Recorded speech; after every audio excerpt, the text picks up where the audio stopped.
নিরঙ্কুশ সংখ্যাগরিষ্ঠতা নিয়ে সোমবার সারেঙ্গা পঞ্চায়েত সমিতির বোর্ড গঠন করল শাসক দল তৃণমূল। রাজ্যের ত্রিস্তরীয় পঞ্চায়েত নির্বাচনে রাজ্য জুড়ে সবুজ ঝড়ে উড়ে গেছে বিরোধীরা। সারেঙ্গাতেও হয়নি তার ব্যতিক্রম। সারেঙ্গা ব্লকের 6টি পঞ্চায়েতে নিরঙ্কুশ সংখ্যাগরিষ্ঠতা অর্জন করেছে শাসক তৃণমূল। অন্যদিকে সদ্য সমাপ্ত নির্বাচনে সারেঙ্গা পঞ্চায়েত সমিতির 18টি আসনের মধ্যে রাজ্যের শাসক দল তৃণমূল কংগ্রেস জয় পেয়েছে 17টি আসনে এবং রাজ্যের বিরোধী দল বিজেপি পেয়েছে একটি পঞ্চায়েত সমিতির আসন। সোমবার সারেঙ্গা পঞ্চায়েত সমিতির বোর্ড গঠন করল রাজ্যের শাসক দল তৃণমূল কংগ্রেস। সারেঙ্গা পঞ্চায়েত সমিতির নবনির্বাচিত সভাপতি হলেন তৃণমূল কংগ্রেস থেকে জয়ী প্রার্থী মৌসুমী সিংহ মহাপাত্র এবং পঞ্চায়েত সমিতির সহসভাপতি হিসেবে নির্বাচিত হলেন অভিজিৎ বিশ্বাস। বোর্ড গঠনকে কেন্দ্র করে আনন্দ উচ্ছ্বাসে মেতে ওঠেন তৃণমূল কংগ্রেসের কর্মী সমর্থক থেকে নেতৃত্ব এবং প্রার্থীরাও।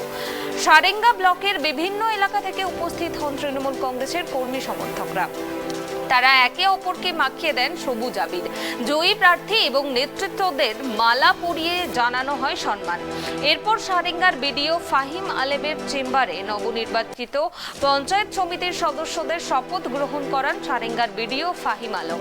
শপথ গ্রহণের পর দায়িত্ব নিয়ে সারেঙ্গা পঞ্চায়েত সমিতির সভাপতি মৌসুমী সিংহ মহাপাত্র এবং সহ সভাপতি অভিজিৎ বিশ্বাস প্রথম প্রতিক্রিয়া কি দিয়েছেন শুনব।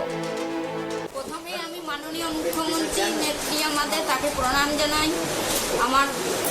আমার থেকে যারা বয়সে বড় তাদেরকে আমি প্রণাম জানাচ্ছি। আমার যারা সহকর্মী তাদেরকে আমি ধন্যবাদ জানাচ্ছি। আমার থেকে যারা ছোট তাদের আমি ভালোবাসা জানাচ্ছি এবং আমাদের নেত্রী রোলার সবাইকে, আমার 18 জন মেম্বার আছে সমিতি, তাদের নিয়ে আমি কাজ করার চেষ্টা করব। আমার দাদা অভিজিৎ বিশ্বাস তিনি আমাকে সহযোগিতা করবেন। আমার যারা মেম্বার আছেন তারা আমাকে সহযোগিতা করবেন।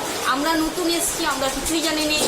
আমাদের যারা সিনিয়র দাদারা আমার হাত ধরে, তাদের হাত ধরে আমি এগিয়ে যাওয়ার চেষ্টা করব। সবাইকে পাশে নিয়ে সবাইকে সব মানুষের সামনে সবার সুবিধা অসুবিধা দেখার চেষ্টা করব। এইটুকু। আমি মৌসুমী সিংহ মহাপাত্র। আমি আজ সবার সহযোগিতায়, সবার ভালোবাসা নিয়ে আজ পঞ্চায়েত সমিতির সভাপতি হলাম। সারা পশ্চিমবাংলা জুড়ে মমতা ব্যানার্জির যে উন্নয়ন, আমাদের মামাটি মানুষের নেত্রী, সেই উন্নয়নের ধারাকে অব্যাহত রাখার জন্য আমাকে যে দায়িত্ব দেওয়া হয়েছে সেই জন্য আমি গর্বিত এবং কৃতজ্ঞ। তারপর সাথে সাথে বলবো, কাজ করার সুযোগ দিয়েছে মানুষ, জনদেবতা, তাদেরকে সঙ্গে নিয়ে 5 বছর পাশে থাকবো, তাদের উন্নয়নের কথা ভাববো, তাদেরকে নিয়ে সঙ্গে চলবো। আর একটাই আমাদের আদর্শ, মা মাটি বংশের নেত্রী, দেশনেত্রী মমতা ব্যানার্জির আদর্শকে সামনে রেখে এগিয়ে যাব। আর সারেঙ্গা ব্লকের যে উন্নয়ন, সেই উন্নয়নকে যাতে ত্বরান্বিত করা যায়, সেটা সবাইকে নিয়ে পঞ্চায়েত সমিতির মেম্বার নিয়ে, সভাপতি ম্যাডামকে নিয়ে আমি